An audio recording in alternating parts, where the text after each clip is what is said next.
नमस्कार सभी लोगों को।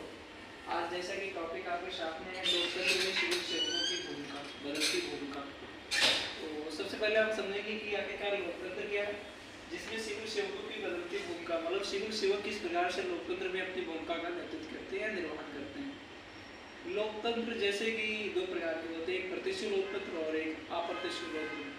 प्रत्यक्ष लोकतंत्र वहाँ घटित होता है जहाँ पर जनसंख्याएं कम रहती है, जैसे स्विट्जरलैंड में प्रत्यक्ष लोकतंत्र वहाँ होता है। वहाँ जनसंख्या कम होने के कारण कोई भी लीडर्स का चुनाव बहुत आसानी से हो जाता है, क्योंकि वहाँ पर लोगों से ही मतदान करवा करके और फिर पक्ष और विपक्ष को दो डिफाइन कर लिया जाता है। फिर उसके बाद में फिर वोटिंग हो जाती है और वहाँ का शासक नियुक्त हो जाता है। लेकिन अप्रत्यक्ष लोकतंत्र वहाँ होता है जहाँ पर पॉपुलेशन ज़्यादा अधिक होती है, जैसे इंडिया। तो फिर यहाँ पर अप्रत्यक्ष लोकतंत्र, यहाँ पर जनता डायरेक्टली शासक का चुनाव नहीं करती है बल्कि इनडायरेक्टली करती है, जैसे प्रतिनिधि के माध्यम से जनता प्रतिनिधि को चुनता है और प्रतिनिधि जाकर के शासक को चुनता है। तो इंडिया में अगर हम देखें तो फिर लोकतंत्र है अप्रत्यक्ष रूप से। अब ये लोकतंत्र तो समझ में आ रहा है कि लोकतंत्र है लोगों का शासन, लोगों के द्वारा गढ़ा हुआ शासन। अब इसमें क्या है कि सिविल सेवकों की बदलती भूमिका।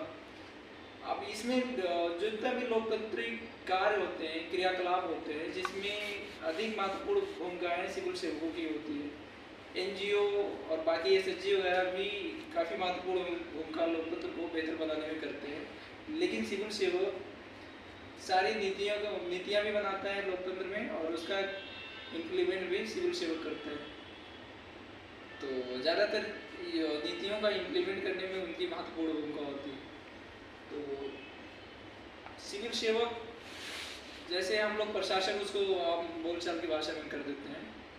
तो जो प्रशासक होते हैं वो जनता से कनेक्शन मतलब कई तरह के उनका रोल होता है। जैसे एक तो शासक और जनता के मध्य कड़ी का काम करते हैं या सेतु का काम करते हैं, और दूसरा वही जनता और शासक के मध्य में वो वार्तालाप के लिए जिम्मेदार होते हैं। उसके साथ में उनकी जो नीतियां हैं, शासक की जो मनचाहा नीतियां हैं, जो अपनी जनता से वादा करके चुनाव में जीत करके आते हैं, फिर उस नीतियों का क्रियान्वयन भी यही प्रशासक के माध्यम से होता है। तो इस प्रकार से अनेकों आप देख सकेंगे कि सिविल सेवक की भूमिका रहती है लोकतंत्र में। धन्यवाद।